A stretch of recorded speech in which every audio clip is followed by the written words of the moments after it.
So eto mga sangkay, first time po ito nangyari no, na may mga ginagawa ang isang presidente at ngayon nga po mga sangkay, maraming mga Pilipino ang talagang naman magugulat kasi nga po napaka hands-on at first time ko makakita mga sangkay ng presidente na talagang namang may makikita kang pumupunta, lumulusong at tinitingnan mga sangkay yung sitwasyon. Kasi ngayon, mayroon po tayong nararanasang sama ng panahon. At ito, tingnan po natin ang nangyayari.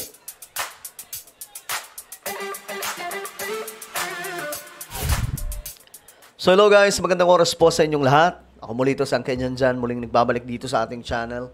At ito nga, pag-usapan po natin itong mag-react po tayo ngayon sa ginagawa ni PBBM. Alam nyo, first time po ito, mga sangkay, na nakakita po tayo ng ganitong klaseng presidente na nag-iikot mismo, no? At ako, hindi na rin po nagulat, mga sangkay, kasi nga po, noon, naalala nyo yung Yolanda, mga sangkay, may papakita ako sa inyong video mamaya. Si Pangulong Bongbong Marcos at that time, hindi pa po presidente, siya pa po ay senador. Pero mga sangkay, siya po yung nauna doon. Kung hindi ako nagkakamali, halos sabay sila ni PRRD na pumunta kaagad sa Tacloban. That time, nagkalat po yung maraming bangkay, mga sangkay sa kakalsadahan.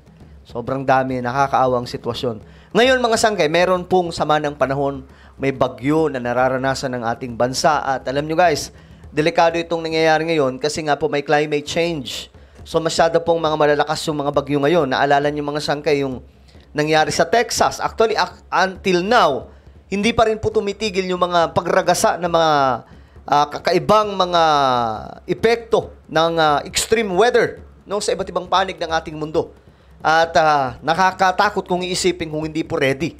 Ngayon, tingnan po natin ito. Pero bago tayo magtuloy-tuloy, sa mga hindi pa po dyan nakakapag-subscribe, makikita nyo po yung subscribe button sa baba ng video na to. I-click nyo lamang po yung subscribe, i-click ang bell, at i-click nyo po yung all.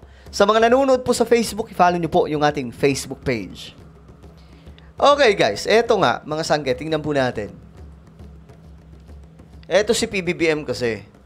Ayon po sa report, PBBM in-inspeksyon o personal na sinilip ni Pangulong Bongbong Marcos ang paghahanda ng mga food pack na ipamamahagi sa mga lugar na naapektuhan ng bagyong Krising. Ayan, kasama po niya dito mga sangkay yung anak ni Pangulong Bongbong Marcos, yung bunso. O, eto, tingnan po natin. Ayan, ayon po dito, personal na binisita ni Pangulong Bongbong Marcos. Okay, yung ginagawa ng DSWD para po sa bagyong Krising. Okay?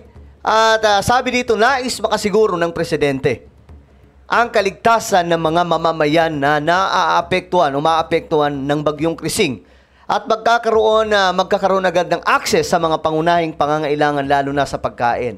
Okay, mas okay to ngayon mga sangke kaysa po sa mga nauna na puro lamang po papogi at saka puro lamang po salita.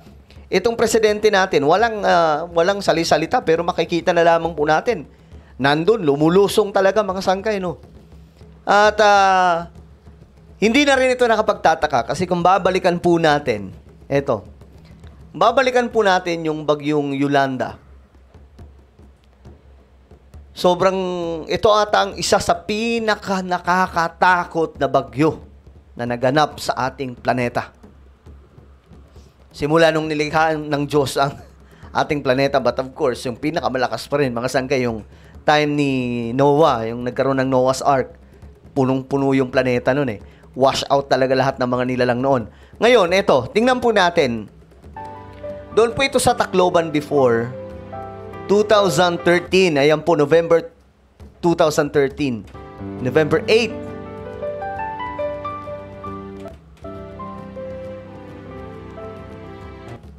O, ayan, ito po si PBBM, mga sangkay. Isa sa mga kauna-unahang rumispondi doon. Kasi itong lugar, pinabayaan po ito nila Ninoy Aquino at that time. Wala pa to, mga sangkay. Senador pa lang po dito si PBBM. O, kita nyo mga sangkay yung... Guys, kung alam nyo lang ang sitwasyon nito, ang dami pong nagkalat dyan ng mga tao. As in. Sobrang baho nga daw ng paligid niyan. O, ayan po si PBBM.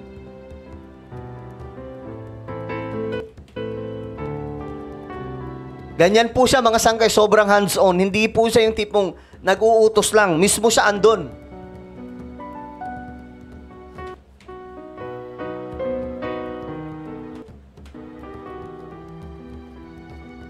Yan, si pinsan niya, si Alfred Romualdez, si Mayor. O, tingnan niyo mga sangkay, di ba? Napaka-hands-on po niyan. Kasi at that time, hindi po talaga ito tinulungan ng gobyerno ni Noynoy Aquino. Kaya naman todo responde dito si PBBM.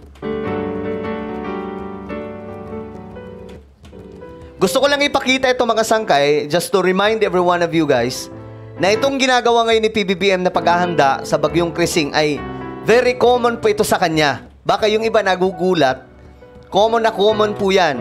Ito, Yolanda mga sangkay, hindi pa rumiresponde dito yung gobyerno ng Pilipinas at the time. Siya nandun na, ayan o. Tumatawag, tumutulong sa mga kababayan nating waray. Yan, yung nakikita nyo sa kanya kadalasan, di ba, naka-helicopter, ginagawa niya po talaga yan pag may mga nasasalanta.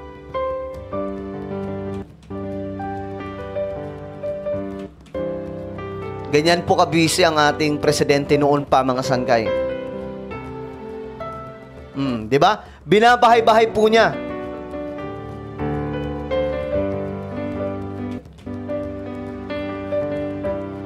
Di ba? Namigay sila ng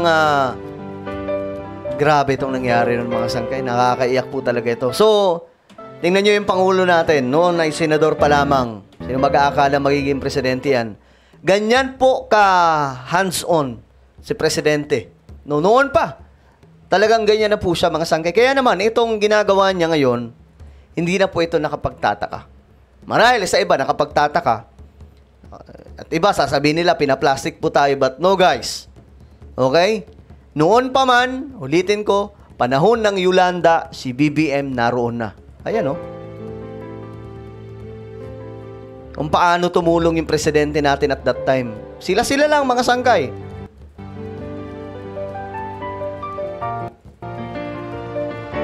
Grabe. So, ayon po dito, mga sangkay, sa balita, na gustong masiguro ni PBBM na yung mga food packs, yung tulong, talagang maipapaabot sa mga nasasalanta o mga nasalanta.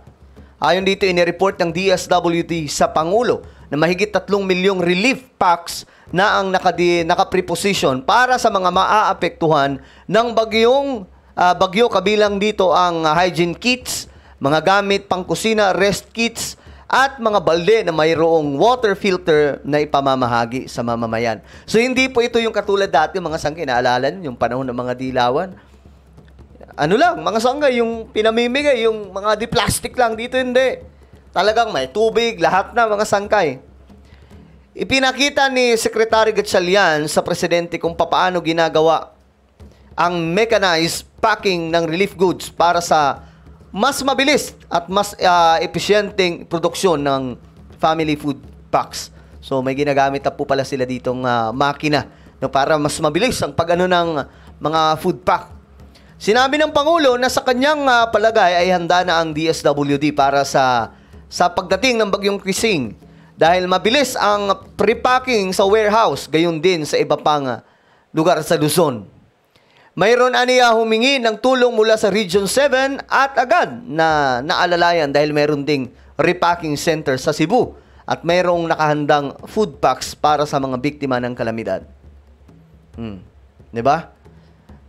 So, yan ang ginagawa ng presidente natin, mga sangkay. At ito, we know, guys, may mga magbabatikos pa rin. Pero ulitin ko, mga sangkay, mag-inspect na lang ng pagbabalot, dapat presidente pa, flood control, atupagin mo. Kaya na nilang gawin yan, kailangan pa ba ng photo op para sa SONA? O, diba? Kapag wala din, hanapin po nila. Kapag wala yung presidente, sasabihin nila, asan na yung Pangulo? Pinababayaan na tayo. Diba? Ang bira. O ngayon, hindi po yan common. Hindi po yan bago. Ginagawa na po yan ng presidente. Kahit noong panahon ng Yolanda, hindi pa sa presidente dito. Guys, walang tumutulong pa. After niyan mga sangkay, sumunod na po dito si PRRD. Yun yung time na naiiyak na din po si PRRD nung nakita niya mga sangkay yung mga tao nagkalat lamang po sa paligid at wala na pong buhay. Panahon ng Yolanda to mga sangkay. Oh.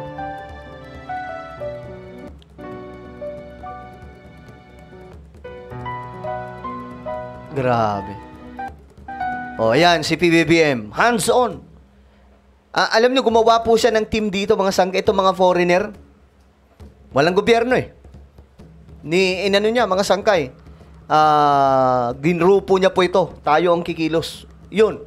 Sila ang umikot kahit napakalawak ng Leyte. Pinabayaan kasi ito ng gobyerno noon. So, hindi na po ito bago kay PBBM. Sa mga nambabatikos dyan, well, ayan ang ebidensya na hindi po bago yan sa presidente ng Pilipinas. Noon pa po, 11 years ago, diba? Ginagawa na ito ni Pangulong Bongbong Marcos. Well, ano po ang inyong opinion? Just comment down below. Mag-iingat po pala ang lahat, ha? Yung mga nasa liblib na lugar, please, ingat kayo dyan. Delikado ang sitwasyon natin ngayon. Alright? Sa mga hindi pa po dyan nakakapag-subscribe, meron po tayong YouTube channel. Ito po ay isang YouTube channel ko. Ang pangalan ay Isang Revelation. Hanapin niyo po ito sa YouTube ngayon din. Then click the subscribe, click the bell, and click all. Ako na po ay magpapaalam. Mag-iingat pong lahat. God bless everyone.